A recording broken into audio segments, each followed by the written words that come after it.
नमस्कार, जय हिंद। जटिल जीवों के सभी अंग तंत्रों के बीच तालमेल और उन पर नियंत्रण ही नियंत्रण एवं समन्वय कहलाता है। हम लोग जो चैप्टर है नियंत्रण एवं समन्वय, उसका डेफिनेशन है कि अंग तंत्रों के बीच तालमेल एवं नियंत्रण ही नियंत्रण एवं समन्वय। तो देखो ये जो है कंपटीशन के लिए और जीके जीएस के लिए या मतलब 10वां के लिए 10वां का चैप्टर तो हिले है। मतलब इसके अलावा भी अगर कोई चीज की तैयारी कर रहे हैं, पढ़ रहे हैं, साइंस में कोई डीपली नॉलेज चाहते हैं, तो ये जो चैप्टर हम लोग को होने वाला है नियंत्रण एवं समन्वय बहुत ही ज्यादा इंपॉर्टेंट होने वाला है। और इसको 10वां लेवल तक इसको नहीं सीमित रखा गया है, इसको थोड़ा सा ऊपर पहुंचाया गया है। और कोशिश ये रही है कि मतलब इसको हर कोई पढ़ ले और आसानी से समझ ले। तो शुरू करते हैं आज का हम लोग का चैप्टर नियंत्रण एवं समन्वय। चैप्टर का नाम है नियंत्रण एवं समन्वय। तो नियंत्रण एवं समन्वय जानने से पहले हम लोग कुछ चीजों को जानेंगे और चलिए देखते हैं कौन सी चीजें हैं। सबसे पहले हम लोग देखते हैं जीव। ये है जीव, जीव या सजीव जिसमें जान होता है। क्या होता है? जिसमें जान होता है, जो गति कर सकते हैं, 1 से 2 हो सकते हैं, प्रजनन की क्रिया कर सकते हैं, श्वसन की क्रिया कर सकते हैं, पाचन कर सकते हैं, उत्सर्जन कर सकते हैं, वो सब क्या कहलाते हैं? जीव कहलाते हैं। तो देखो जीव, सबसे पहले इस दुनिया में एक कोशिकीय जीव की उत्पत्ति हुई। याद रखना है, एक कोशिकीय जीव। एक कोशिकीय जीव का मतलब एक जीव बना सबसे पहले दुनिया में, वो एक ही कोशिका का था। हम लोग बहुत सारे कोशिका है, हम लोग के शरीर में अनगिनत कोशिकाएं, असंख्य कोशिका मिलकर हम लोग का शरीर बना। हम लोग जटिल जीव है, लेकिन दुनिया का सबसे प्रथम जीव जो था एक कोशिकीय था। और उस एक कोशिकीय जीव की उत्पत्ति समुद्र में हुई थी। कहां हुई थी? समुद्र में। समुद्र में यानी पानी में। यानी पूछ सकता है कि सबसे पहले जीव की उत्पत्ति कहां हुई? हवा में हुई, भूमि पर हुई या पानी में हुई? पानी में हुई। और कौन कोशिकीय जीव का निर्माण हुई? एक कोशिकीय मतलब एक कोशिका, सिंपल है, ज्यादा उसमें लाग लपेट नहीं है। तो जीव एक कोशिकीय जीव सबसे पहले है। और एक कोशिकीय जीव वृद्धि करके विकास करके बहुकोशिकीय जीव बने। कौन जीव? बहुकोशिकीय। अब देखो नाम है बहुकोशिकीय। बहुकोशिकीय। बहु मतलब बहुत, कोशिकीय मतलब कोशिका वाला, यानी बहुत ज्यादा कोशिका वाला जीव को हम लोग कौन जीव कहेंगे? बहुकोशिकीय जीव। तो एक कोशिकीय जीव को हम लोग सरल जीव भी कहते हैं। सरल जीव मतलब साधारण, ज्यादा उसमें तामझाम नहीं है। अब जब एक कोशिकीय जीव है तो उसको खाने के लिए, पचाने के लिए, जो नहीं पचा उसको निकालने के लिए अलग से कौन तंत्र मंत्र विकसित नहीं हो, तो कौन सिस्टम नहीं है। एगो कोशिका जेने से खाया, केने से निकाला, केने से कौन पते। अब तुम लोग पढ़ा होगा अमीबा। क्या पढ़ा? अमीबा। अमीबा है एक कोशिकीय जीव। कैसा जीव है? अभी ससुरा केने से खाता है या केने से निकालता है, कौन गारंटी? तो होता क्या है, हम लोग के अंदर एक सिस्टम विकसित है। क्यों सिस्टम विकसित है? हम लोग जटिल जीव है, बहुत सारी कोशिका है। अब मान लो अमीबा जैसा हम भी काम करना शुरू करें। अमीबा है से खाए के ले लो, है से एक कोशिका बा, हमने के कौ कोशिका बा। चलो मान लेते हैं कि बाहर का जो हम लोग का सल्की सलकाव कोशिका है, तो अच्छा है। एक कोशिका हवा से डायरेक्ट ऑक्सीजन ले लिया। सपोज करो कुछ टाइम के लिए क्या कर लिए, मान ली डायरेक्ट ऑक्सीजन ले लिया है, लेकिन इसके अंदर का जो पेशी कोशिका है उसको कहां से ऑक्सीजन मिलेगा? मिल पाएगा? नहीं मिल पाएगा। तो ये सिस्टम हम लोग में, तो एक कोशिकीय जीव में पाचन, उत्सर्जन, परिवहन, श्वसन के लिए अंग तंत्र विकसित नहीं होते। अब अंग तंत्र क्या हम आगे चल के देखते हैं। लेकिन जटिल जीव, बहुकोशिकीय जीव को कौन जीव कहता है? जटिल। इनमें पाचन तंत्र, उत्सर्जन तंत्र, परिवहन तंत्र और श्वसन तंत्र विकसित। अब देखो इसमें तंत्र है। तंत्र का मतलब होता है सिस्टम। तंत्र का मतलब क्या होता है? सिस्टम। नहीं कि तंत्र मंत्र की हम बात करें, काला जादू की नहीं, हम तंत्र का मतलब सिस्टम की बात करते हैं। देखो सिस्टम कैसे विकसित हो है। पाचन तंत्र बना तो वास्तव में पाचन तंत्र है क्या? पाचन तंत्र का मतलब ये होता है कि हमारा मुंह से लेके हमारा उत्सर्जन अंग तक, जहां से हम लोग पूरे जो मतलब शरीर में खाने के बाद अगर कुछ बचता है तो जहां तक निकालते उस सारा सिस्टम मिलकर पाचन तंत्र का है। अब पाचन तंत्र मुंह से शुरू हुआ। कहां शुरू हुआ? मुंह से शुरू हुआ, जीभ से, ग्रंथि स्लार ग्रंथि से, उसके बाद ग्रास नली से, अमाशय से, यकृत से, छोटी आंत से, बड़ी आंत से, लास्ट में गया रेक्टम तक, मलद्वार तक गया। अब ये सारा अंग है अब सब अंग जब एक साथ मिल के कार्य करता है तो उसको हम लोग कहते हैं तंत्र। क्या कहते हैं? अब बहुत सारा अंग एक साथ मिल के काम किए तो अंग तंत्र। क्या कहते हैं? अंग तंत्र। अब अंग तंत्र बनता कैसे उसको हम लोग देखते हैं। कोशिका, जीवों की उत्पत्ति कहां से हुई भाई, जल्दी बताओ तो? कोशिका से। जीव कहां से बने? कोशिका से। जब बहुत सारी कोशिकाएं, ध्यान से समझ रहे हो, बहुत सारी कोशिकाएं एक साथ एक समूह में आई, एक साथ एक कार्य को करने के लिए, तो वो उत्तक है। क्या कहा गया? उत्तक है। देखो ये कहा गया कोशिका किस प्रकार की कोशिका? एक खास प्रकार की कोशिका, और वो क्या करे? एक समूह है। क्या बोले? एक खास प्रकार की कोशिका समूह में आता है, समूह के साथ एक मतलब बहुत सारे 10, 20, 50, 1000, 1 करोड़ कोशिकाएं एक साथ रहेंगे, क्या कहलाएगा? अब देखो बहुत सारे उत्तक, बहुत सारे उत्तकों का समूह जब आपस में मिला दिया जाए, जो किस उत्तक का समूह, तो क्या बनता है? अंग बनता है। बहुत सारे उत्तक जब मिला दिए जाएंगे तो अंग का निर्माण हुआ। और बहुत सारे अंग किसी खास काम को करे, ध्यान देना है, बहुत सारे अंग मिलकर खास कार्य को कर रहे हैं। किस कार्य को? खास कार्य को करेंगे तब क्या करेंगे? अंग तंत्र कराते। एक बार ठीक से समझते हैं। कोशिका, बहुत सारे कोशिका मिले कच्चे बन गया, बहुत सारे उत्तक मिले कच्चे बन गया। बहुत सारे अंग मिल के एक ही काम को निष्पादित कर रहे हैं, एक ही काम को कर रहे हैं, कच्चे करेंगे। इसको एग्जाम्पल समझते हैं, जैसे समझ रहे हो। अभी हम बात किए, हम श्वसन तंत्र की बात करते हैं। श्वसन तंत्र मतलब नाक। श्वसन मतलब नहीं, श्वसन तंत्र का मतलब नाक नहीं, ये नाक तो एक अंग है। हम यहाँ इस्तेमाल किए श्वसन तंत्र। तंत्र में बहुत सारा अंग होना, खाली नाक को कह देंगे हो जाएगा, नाक कट जाएगा श्वसन तंत्र खत्म। आ जाने का नाक ना रहा, नाक फट्टा डालो वो सांस ले वाला नहीं, तो श्वसन तंत्र होला ही नहीं। के सांस क्यों लेते रहे? तो नहीं, एक सिर्फ ये अंग है। अब देखो श्वसन तंत्र कहां से हुआ? यहाँ नाक से। नाक में हवा घुसा भाषा है, हो गया क्या?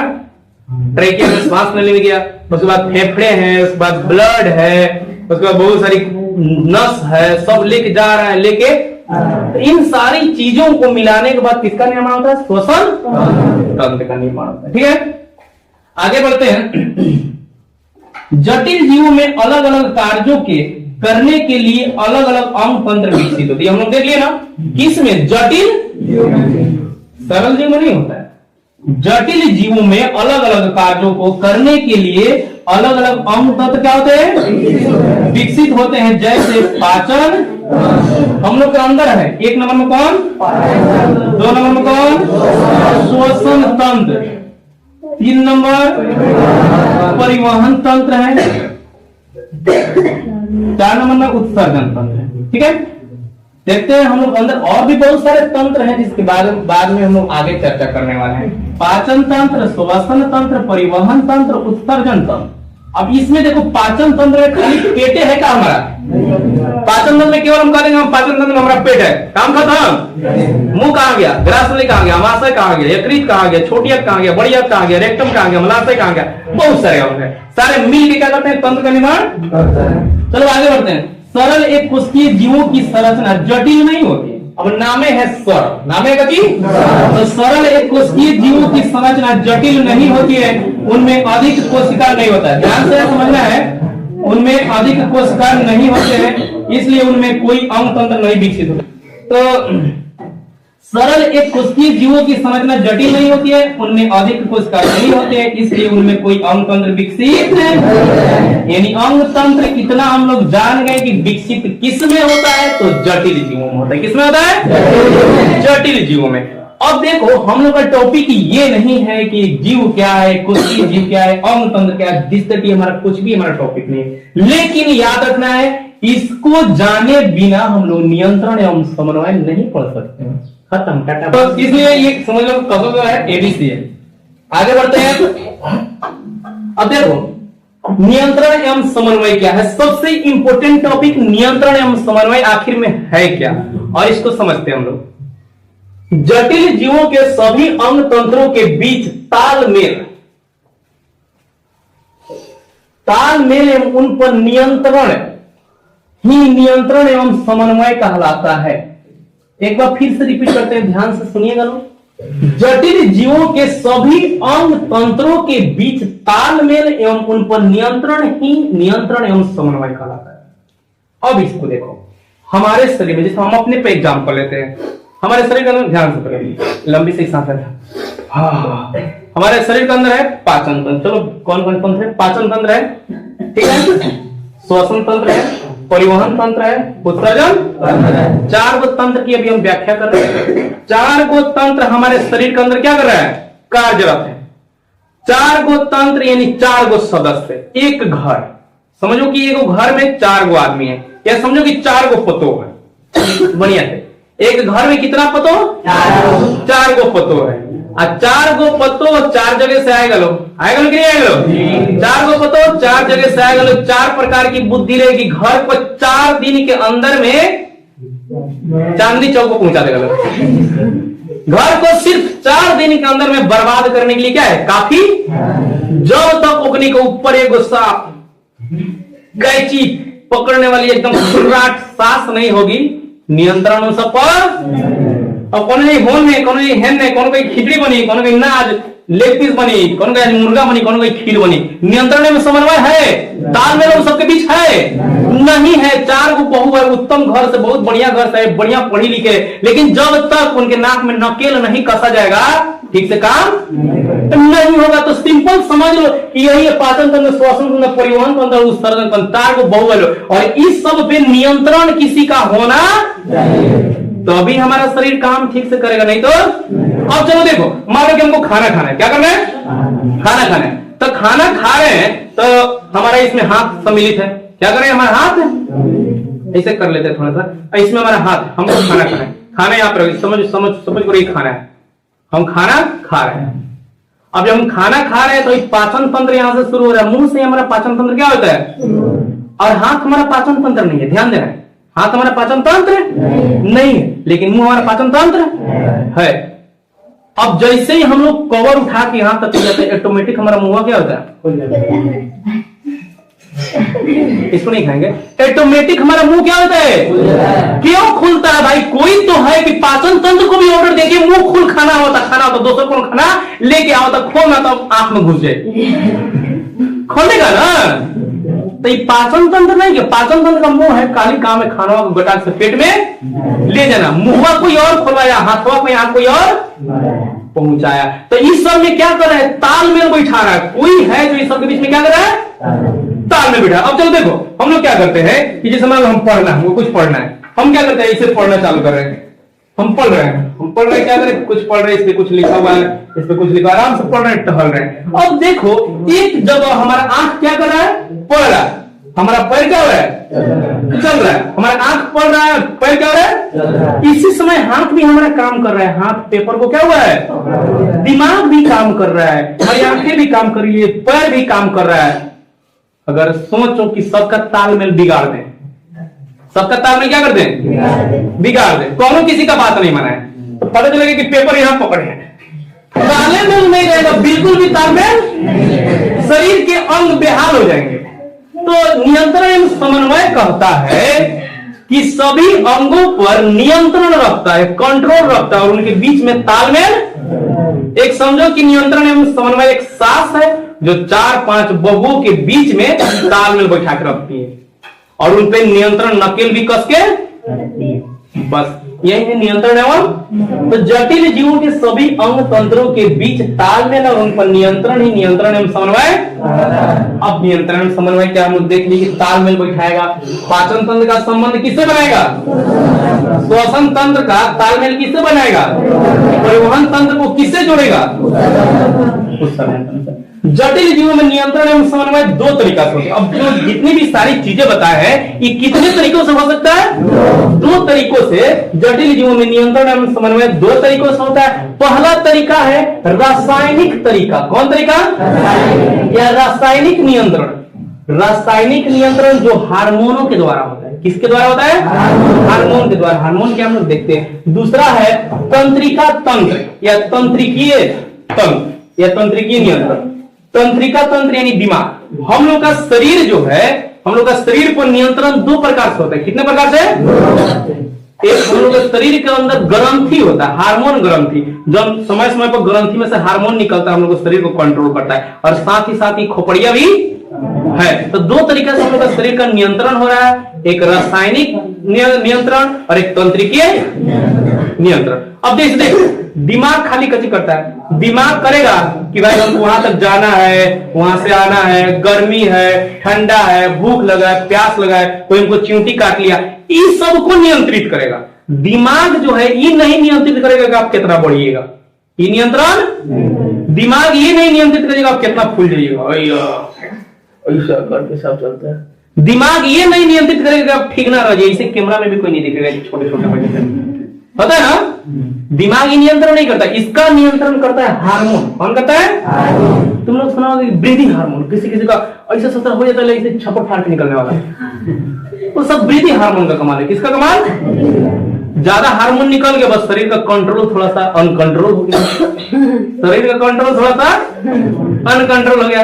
अब किसी में से हार्मोन निकल ही नहीं किया, किसी का हार्मोन का ढक्कन खुलाई भाई, और किसी का खोल के बह गया, तो इसका नहीं खुला, बस वो 3.5 फीट का 2.5 फीट का, इसका खोल के बह गया, वो क्या हो जाता है।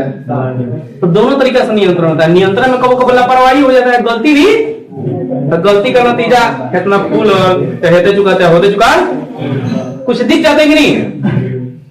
तो जटिल जीवों में नियंत्रण एवं समन्वय दो तरीका से होता है, रासायनिक नियंत्रण और तंत्रिकीय। अब जटिल जीव में देखो हम किसको किसको रख रहे हैं जिनमें ये सब होता है, नियंत्रण एवं समन्वय। तो जटिल जीव में है भाई हमारे पौधे और जीव। ध्यान देना है, ये एक कोशिकीय पौधे नहीं है, ये जटिल है। जैसे शीशो का गाछ, सेमर का जो बड़ा बड़ा होता है, जिसमें बहुत सारी कोशिकाएं होता है, बहुत सारा उत्तक होता है। अब देखो पौधे, तो पौधों में जो नियंत्रण होता है, याद रखना है सबसे इंपॉर्टेंट पॉइंट कि रासायनिक नियंत्रण होता है। कौन नियंत्रण? और दूसरा इसमें होता है उद्दीपन के प्रति गति, उद्दीपन के प्रति, यानी अगर मेन रूप से देखें तो पौधों का कंट्रोल केवल रासायनिक नियंत्रण द्वारा होता है, यानी केवल हार्मोनों के द्वारा। किसके द्वारा भाई?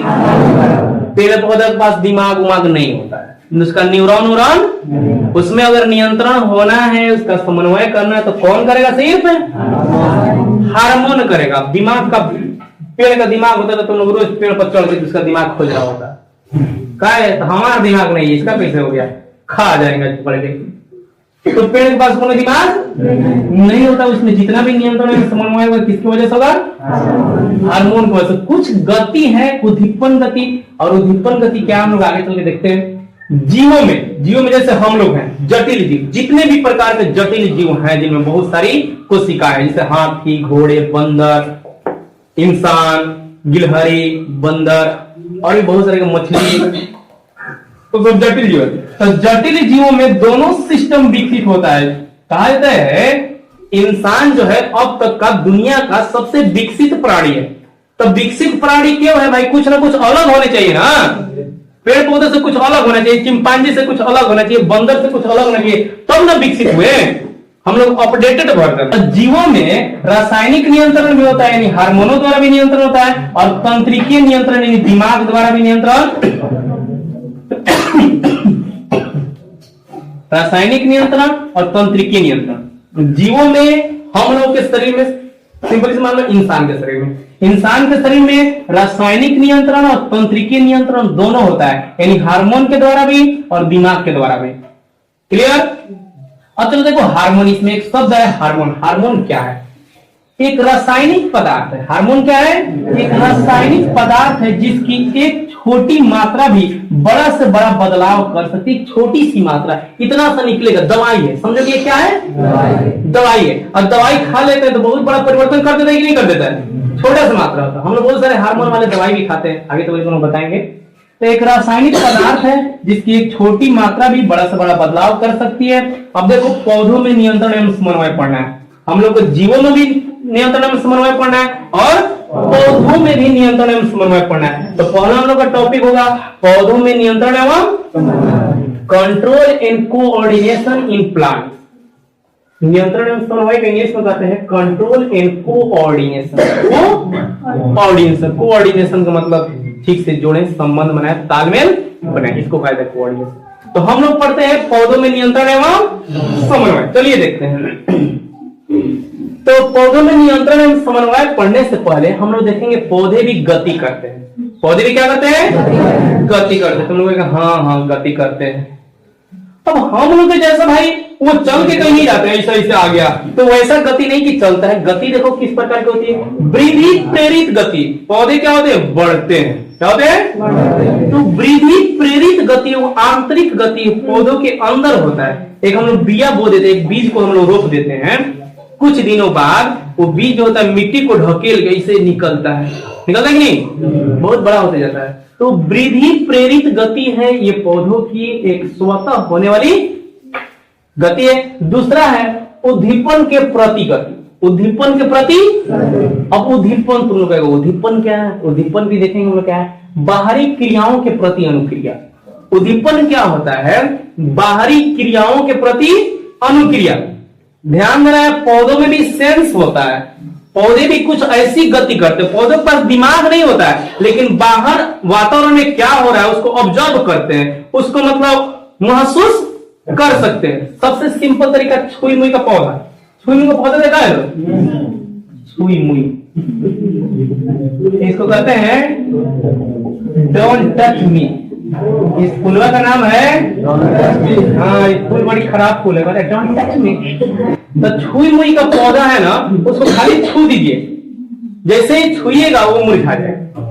मुरझाता नहीं है। अब देखो जैसे ही हम छुई मुई, मान लो कि छुई मुई का पतिया है, क्या है? ऐसे टाइप है। अब जैसे ही छुए मुरझा गया, और थोड़ा देर बाद अपने जानते लो क्यों? इसमें जल होता है। पौधे हरा क्यों होते हैं? पौधे की पत्तियां तंदुरुस्त क्यों होती है? उसमें जल की बहुत ज्यादा मात्रा। अगर जल खींच लिया जाएगा तो मुरझा जाएगा। तो जैसे हम लोग छुई में के पौधा को, जैसे पत्ती को छुएगा वैसे पत्ती होता है, वैसे पत्ती को ऐसे कोई जाके छू दिया ऐसा लटक गया, क्या करता है? सारा जल खींच लेता। अब देख लो हम लोग छुए तो स्क्रीन टच के जैसा है, छुए बस काम कर दिया। हाँ, तो स्क्रीन टच छुए बस लज आ गए। इसलिए कहा कि छुई और मुई जैसे ही छू गए वो क्या हो गया? मर गया। तो बाहरी क्रियाओं के प्रति पेड़ पौधे अनुक्रिया करते हैं। वातावरण में मौसम में क्या बदलाव हो रहा है उसके प्रति वो एक्शन करते हैं। उद्दीपन देखते हैं। उद्दीपन क्या है? बाहरी वातावरण में होने वाली परिवर्तनों के प्रति क्रिया करना। उद्दीपन क्या है? बाहरी वातावरण में होने वाली परिवर्तनों के प्रति क्रिया करना। अभी जिस देखिए हम लोग छुई मुई, अब बाहर से अभी कौन हम जाकर कौन छुई मुई का भाई नहीं है कि अपने गया बहन से मिलने छुई मुई छुआ दे, ऐसा कोई का रिलेशन का है कि बाहरी वातावरण से कोई गया है, बाहर से कोई छू दिया, एक बाहरी अनुक्रिया है। और इस क्रिया के प्रति उसने अनुक्रिया के अपने आप को मुरझा लिया, अपने आप को जल पूरा क्या कर लिया? खींच लिया। जल खींच लिया तो क्या हो गया? मुरझा गया। तो उद्दीपन का मतलब होता है कि सारे पेड़ पौधे, जितने भी पेड़ पौधे हैं, सब के सब उद्दीपन करते हैं, बस हम लोग को पता नहीं चलता है। और आज के बाद पता चल जाएगा उद्दीपन कैसे करते हैं। दूसरा हम लोग टॉपिक है अनुवर्तन। अनुवर्तन को कहते हैं ट्रॉपिज्म। पौधे जब बाहरी वातावरण के बदलाव के अनुसार क्रिया करते हैं, तो बाहरी वातावरण के अनुसार जब क्रिया करते हैं इसको क्या कहते हैं? उद्दीपन। क्या कहते हैं? उद्दीपन। तो यह क्रिया पौधों के लिए अनुवर्तन या अनुवर्तनिक गति कहलाती है। याद रखना है, पौधे जो उद्दीपन करते हैं बाहरी वातावरण में अगर कुछ बदलाव और उसके प्रति अनुक्रिया किए तो उस उद्दीपन को हम आज से कहेंगे अनुवर्तन। अच्छी कहेंगे? अनुवर्तन कहेंगे। अनुवर्तन या अनुवर्तकी गति। अनुवर्तकी गति। अब पौधों में 4 प्रकार का अनुवर्तकी गति होता है। 4 प्रकार का, 1, 2, 3 और 4। पौधे 4 प्रकार से बाहरी चीजों को ऑब्जर्व कर सकते हैं। बाहर कुछ भी मौसम वातावरण में हो रहा है ना, तो उसके अनुसार वो कार्य करेंगे। अब देखो 4 प्रकार के अनुवर्तन। पौधों में 4 तरह की अनुवर्तकी गति पाई जाती है। Tropic movement. ट्रॉपिक मूवमेंट पहला है प्रकाश अनुवर्तन। पहला है प्रकाश अनुवर्तन, दूसरा है गुरुत्वानुवर्तन, तीसरा है रासायनिक अनुवर्तन और चौथा है जलानुवर्तन। अब जैसे देखो कि संधि वंधि थोड़ा सा पड़ेगा, जैसे गुरुत्व प्रकाश अनुवर्तन। प्रकाश अनुवर्तन, यहाँ है गुरुत्वानुवर्तन। तो देखो इसमें कोनो ज्यादा बड़ी बात नहीं है, गुरुत्वानुवर्तन। गुरुत्वानुवर्तन मतलब गुरुत्व जोड़ अवर्तन, अनुवर्तन, गुरुत्व जोड़। अब लिख दिया गया एक साथ, तुम लोग समझ जाना।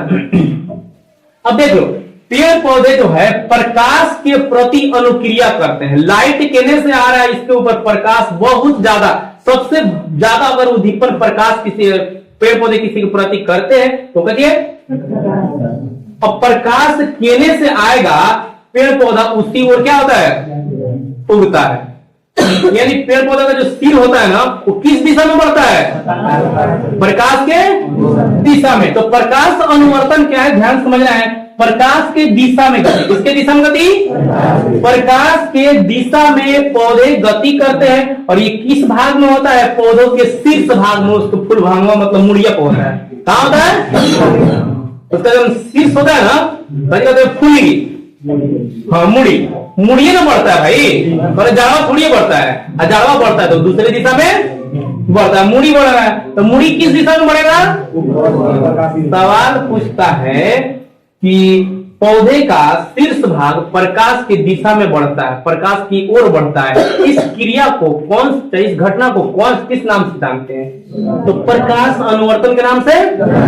दूसरा है गुरुत्वानुवर्तन, गुरुत्वानुवर्तन। अब देखो गुरुत्वानुवर्तन, गुरुत्व जोड़ अनुवर्तन, सिंपल संभव मतलब है गुरुत्वाकर्षण बल के दिशा में, गुरुत्वाकर्षण बल जेने रहेगा वही दिशा में गति होगा।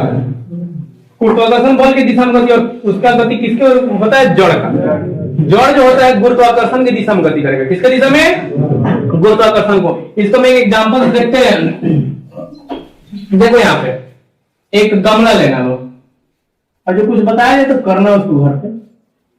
एक गमला लेना, इसमें फूल पत्ती लगा देना, कुछ पौधा उधर क्या कर देना लो, इसको इसी तरह रख देना, इसको गमला को इसी तरह पलटा करके, सीधा नहीं, जिस तरह हम पलट के रखे हैं गमला इस तरह ना होता है, हम इसे रख दिए, इसी तरह रखिए गमला। इस गमला को रख देना, कुछ दिनों बाद, 10 दिन या 15 दिन बाद इस गमला में से इस फूल को उखाड़ देना। ये केवल एक प्रयोग के लिए बताया जा रहा है, हमारा मतलब पेड़ पौधों को मारना नहीं है कि सर पेड़ पौधे मार रहे हैं, ग्लोबल वार्मिंग बढ़ जाएगा। तो इसको निकालना है, निकालने के बाद जानता है इसका जड़ कैसा रहेगा, हैं? इसका जड़ ऐसे रहेगा क्या, इसका जड़ ऐसे रहेगा, बताओ लोग, ए रहेगा कि बी रहेगा। और सही जवाब है, बिल्कुल सही जवाब है, बी रहेगा। उसके जड़ हमेशा गुरुत्वाकर्षण की दिशा में जाएगा, नीचे की ओर। ऐसा हम लोग करेंगे ना तो सीधे गमला की तरफ, गमला हम लोग ने लगाया है, ये तो अपना दिशा खोजेगा भाई, ये प्रकृति है, ये अपना नियम से चलता है। हम लोग का नियम से, हम लोग का नियम से खाली हमारा देही चलता है और कुछ नहीं चलता है। हम लोग समझते सारा दुनिया चला दी। तो इसका जो पेड़ होगा उसका जड़ कैसा होगा, नीचे की ओर, तो गुरुत्वाकर्षण नीचे ना है, तो वही है गुरुत्वानुवर्तन। गुरुत्वानुवर्तन जड़ का होता है। चलो आगे बढ़ते हैं। रासायनिक अनुवर्तन, यानी पेड़ पौधे रसायन यानी केमिकल की वजह से भी कुछ गति करते हैं और उनको रासायनिक अनुवर्तन कहा जाता है। रसायन के कारण गति, जब पराग नलिका होता है ना, परागण प्रक्रिया बोला है जनन में, पुष्पों में परागण, तो पराग नलिका बनता है और वो पराग नलिका बीजांड की ओर गति करता है रसायन की वजह से। किसकी वजह से, रसायन की वजह से। उसके बाद अगला है हम लोग का जलानुवर्तन। जलानुवर्तन यानी जल के दिशा में गति, जल के दिशा में गति। इस सब पेड़ पौधा को कोई बताता नहीं, कोई भी नहीं बताता, ऑटोमेटिक अपने आप होते रहता है और इसी को उद्दीपन कहा जाता है। जहां जल है ना, पेड़ का जड़ जो होगा अपने आप उसी दिशा में क्या जाएगा, चल जाएगा। अब देख लो यहाँ पे एक बना देते हैं, एक पेड़ बना देते हैं, ऐसा एक पेड़ हो गया, इसका जड़ है, इन्हें जल है, इन्हें क्या है, जल है, इन्हें जल नहीं, इन्हें सूखा सूखा है। तो ये जो एक पेड़ है इसका जड़ किधर जाएगा, गुरुत्वाकर्षण के नीचे जा रहा है, लेकिन जल भी खोजेगा, क्या खोजेगा, इसका अपने आप स्वभाव है, इसका क्या हो जाएगा, जड़ मुड़ जाएगा। तो जलावर्तन होता है, कौन होता है, जलानुवर्तन होता है। तो ये था हम लोग का पौधों में नियंत्रण एवं समन्वय। पौधों में नियंत्रण एवं समन्वय थोड़ा सा बाकी है, इसमें हार्मोन भी आएगा, अभी हार्मोन इसमें नहीं आया। और पौधों में जो हार्मोन होते हैं, जो पौधों की गति को, बहुत सारी चीजों को नियंत्रित करते हैं, वो 5 तरह के होते हैं। इसको एक बार रिपीट करते हैं, ध्यान से सुन लेना और जल्दी से 5 मिनट का नोट कर लेना है। क्लियर? चलो शुरू करते हैं। जीव, ध्यान से सुन लो, अगर कोई छूट गया आराम से रिवीजन हो जाएगा। जीव दो तरह के, एक कोशिकीय जीव और बहुकोशिकीय जीव। एक कोशिकीय जीव सिंपल है, सरल है, मतलब एकदम सादा सदी है, बटन वाला मोबाइल है। इसमें पाचन तंत्र, विसर्जन तंत्र, परिवहन तंत्र, श्वसन तंत्र, ये सब कोई खास अंग विकसित नहीं होता है। जटिल जीव में ये सब अंग पाए जाते हैं। पाचन तंत्र, श्वसन तंत्र, परिवहन तंत्र, श्वसन तंत्र होते हैं।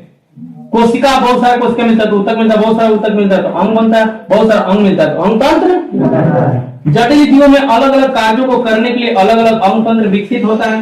पाचन तंत्र, कुछ अंग तंत्र है, पाचन तंत्र, श्वसन तंत्र, परिवहन तंत्र और विसर्जन। सरल कोशिकीय जीवों की संरचना जटिल नहीं होती है, उनमें अधिक कोशिका नहीं होते हैं, इसलिए उनमें कोई अंग तंत्र विकसित नहीं होता है। पहले नोट देख लो, उसके बाद नोट करना लो।